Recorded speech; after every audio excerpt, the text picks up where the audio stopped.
Peshqeritja shkodrane duket se është në rrugë të mbarë.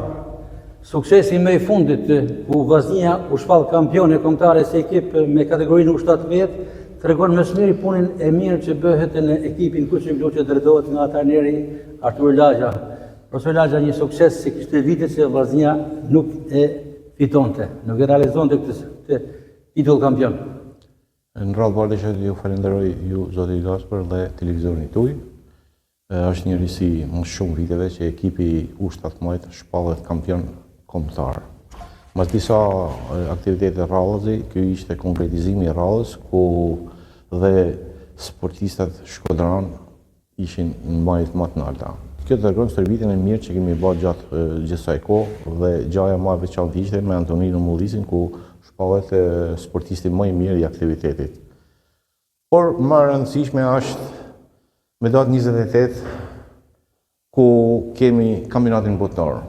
Përfaqësohet Shqipënia me 2 sportista, njëri nga këto është Antonino Mullisi, ku shpresojmë që të vim me medalje nga botërori i Perus.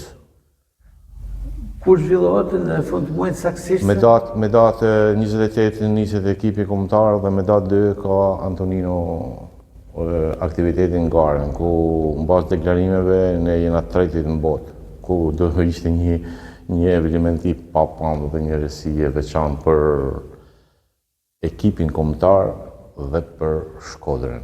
Profesor, kur theksoni në bazë të deklarimeve, keni fjalën tek testet e kontrollit stërvitja apo edhe nga kampionati kombëtar? Jo, gjithë bota deklaron me sa kile do fillojnë sportistat.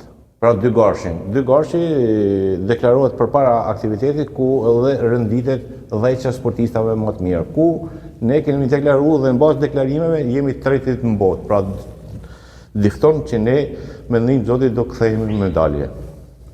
Do të ishte një sukses për shpirtin shqiptar, por konkretisht edhe për këtë djalësh pasionant që ju keni kohë që e promovoni dhe stërvitin me shumë pasion në mënyrë individuale. Shpresojmë shumë, kemi rreth 2 muaj që përgatitemi fort të grumullim në ekipin kombëtar dhe kemi bërë disa aktivitete, disa teste ku Antonina është shumë mirë dhe bashkë punës dhe djerës së mundin që kemi bërë do ta konkretizojmë me një medalje. Profesor, ne kemi lakuar shpeshherë emra të ndryshëm që kanë nxjerrë Peshqeritja shkodrane dhe ajo shqiptare.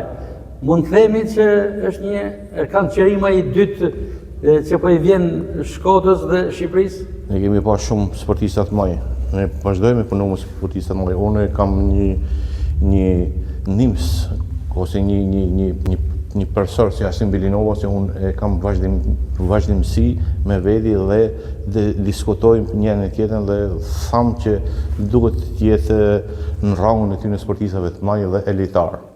Me që përmendet Bilinova një malë, e kemi theksuar dhe herë të tjera, ai është shpesh herë prezent në këtë palestër dhe është një frymëzim për brezin e ri dhe konkretisht për Antonino Mullisin që e ka ndjek për së afërmi dhe i jep edhe orientimet e duhura. Është një luks për ekipin jo vetëm vllaznis, por edhe e kombëtar, masi në vazhdimsi Asimi vjen na ndjek dhe na korrigjon në momente të caktuara dhe diskutojmë për mënyrën e stërvitjes dhe thamë që është kënaqësi e madhe që të punohet me të mallin Asim Bilinova. Ishim me Artur Lagjën, trajnerin e ekipit të Vllaznis, por edhe ekipit tonë përfaqësues.